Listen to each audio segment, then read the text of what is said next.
The next videos is about the best education system in the world.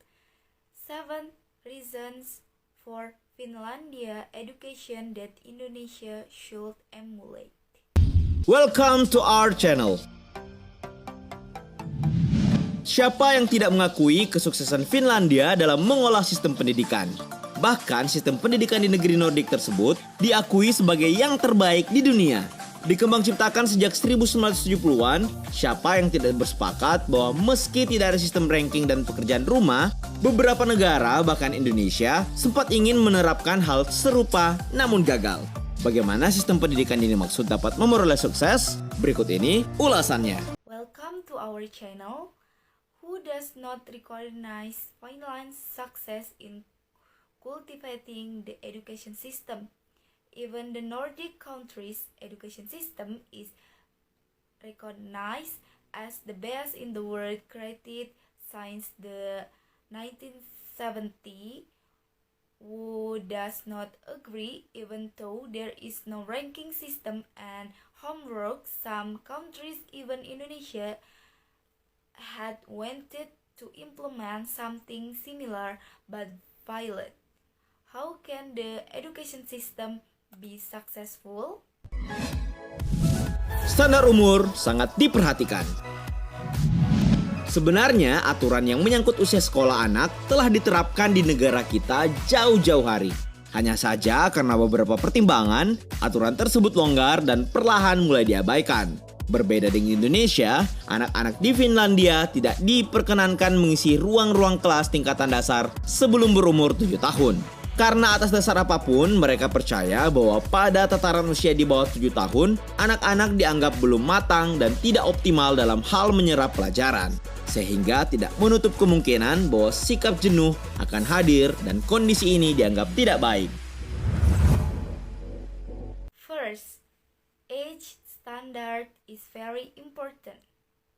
Actually, the rules concerning the age of school children have been set in our country long ago. It's just that because of some consideration, the rules are loose and slowly starting to be ignored in contrast to Indonesia.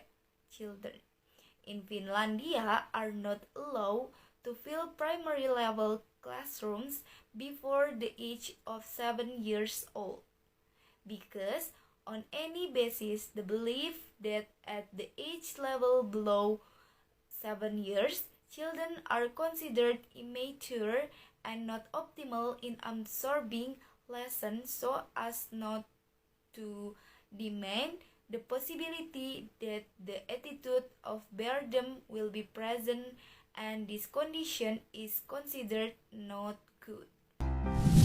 Tidak ada ujian dan PR. Sebagaimana anak-anak Finlandia tidak dibebankan pekerjaan rumah, kalaupun ada penyelesaiannya tidak begitu sulit. Hal unik lain yang dapat ditemui adalah nilai ujian sebagai indikator kelulusan tidak berlaku di negara tersebut. Tidak sampai mereka memasuki usia remaja. Ya, ujian di Finlandia hanya berlaku sekali, yakni ketika murid berusia 16 tahun. Tidak hanya itu, jam istirahat pun sangat diperhatikan, begitupun dengan waktu bermain.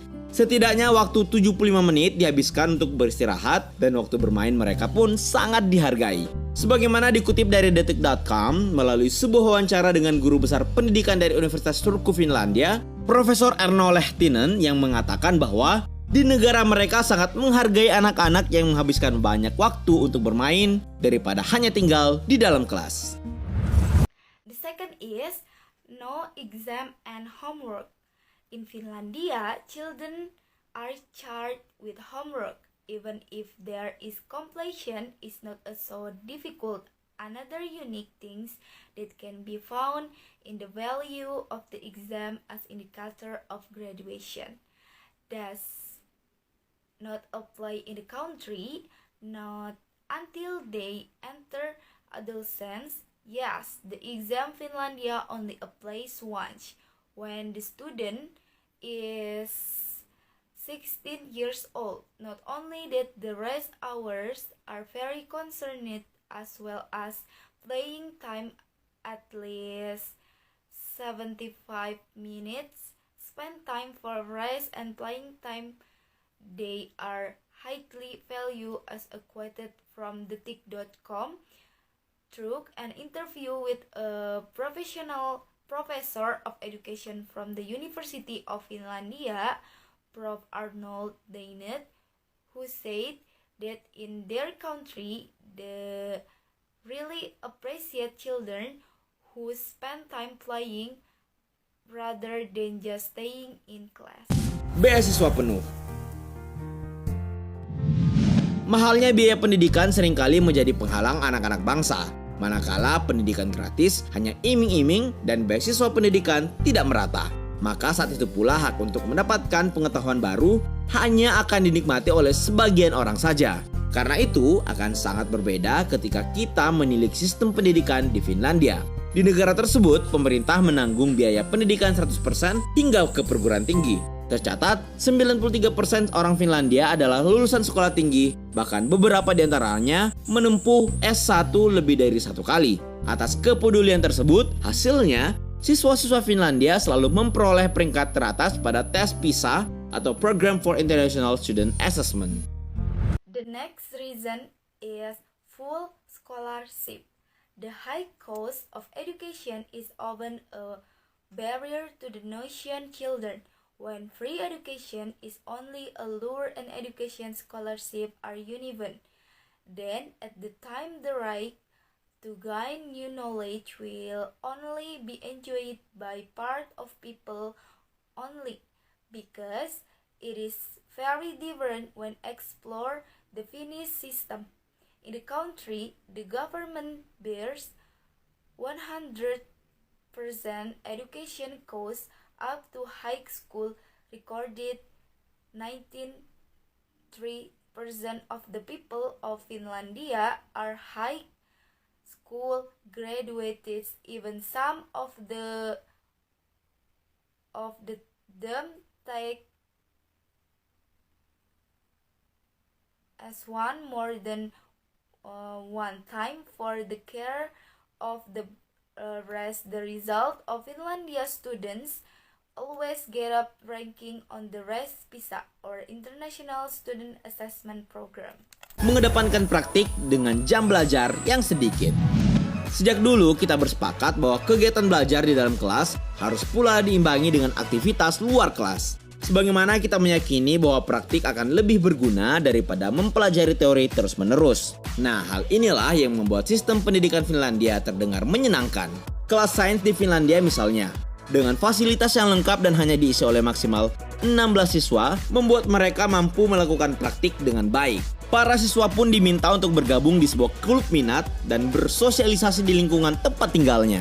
Bukan hal yang mustahil, sebab total jam sekolah rata-rata para siswa Finlandia hanya 18 jam per minggunya, di mana siswa tingkat dasar hanya menghabiskan waktu 4-5 jam per hari. Sementara untuk SMP dan SMA hanya datang ke sekolah pada jam mata pelajaran yang mereka pilih saja. Terdengar menyenangkan, bukan?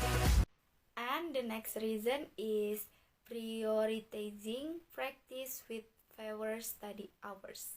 We have long agreed that learning activities in the classroom must be balanced with activities outside the classroom, as we believe that practice is more useful than learning theories continuously.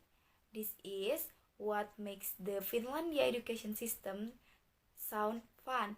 Finlandia science classes, for example, with complete facilities with a maximum of 16 students, making them able to practice well.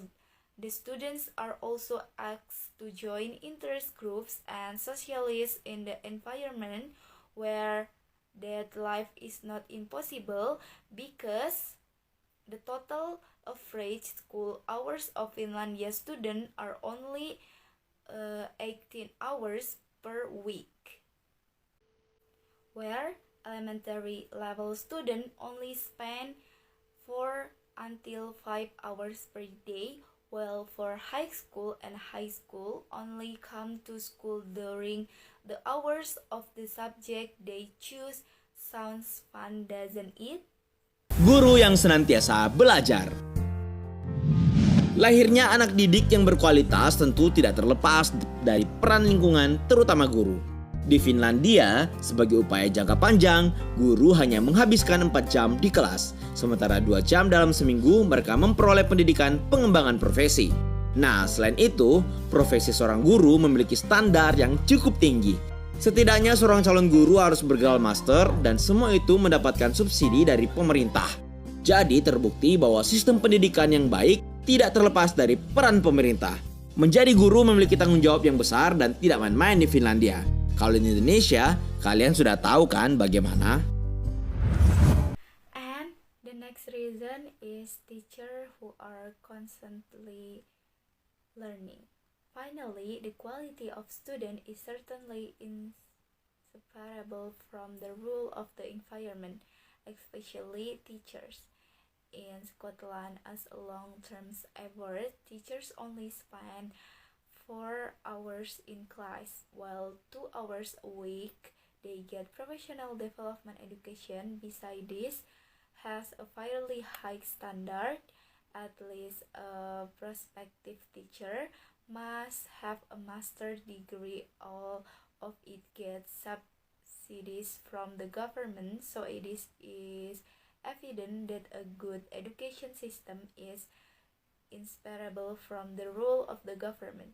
Being a teacher is a big responsibility and no joke for Finlandia. If in Indonesia, you already know how. Menjadi guru adalah pekerjaan prestisius. Sebagaimana telah dibahas pada poin sebelumnya, menjadi guru di Finlandia tidaklah mudah. Bahkan profesi ini sama prestisiusnya dengan pekerjaan seorang dokter maupun pengacara. Karena itu jangan heran jika 10% guru Finlandia dipilih dari 10 perguruan tinggi ternama dan yang dipilih merupakan lulusan terbaik di universitas masing-masing. Perhatian yang tidak kalah penting adalah bagaimana seorang guru digaji. Berdasarkan data tahun 2008, gaji awal rata-rata untuk guru di Finlandia adalah $29.000 AS. Dan di tahun 2010, 6.600 orang bersaing merebut 660 kursi pelatihan guru SD. Nah, langkah ini dipilih sebagai upaya pemerintah menyimbangkan antara jumlah murid dan guru yang hampir sepadan. Nah, itulah sederet fakta sistem pendidikan Finlandia yang unik sekaligus terdengar menyenangkan. Seolah mengingatkan kita bahwa tidak penting seberapa lama waktu yang kita habiskan di dalam kelas. Kenyamanan peserta didik dan peran serta pemerintah sangat mempengaruhi perkembangan pendidikan. Bagaimana dengan Indonesia? And the last reason is being a teacher is a prestigious job. As discussed in the previous point, being a teacher in Finlandia is not easy. Even in this profession is as prestigious as a job as a doctor or lawyer. Do not be surprised. 10% of Finlandia teachers are selected from 10 well-known universities and are chosen are the best graduates in their respective universities. Attention is no less important than how a teacher is paid based on data in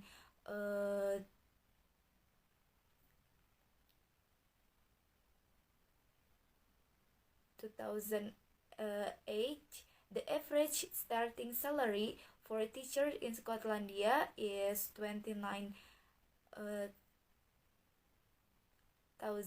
US and in 2010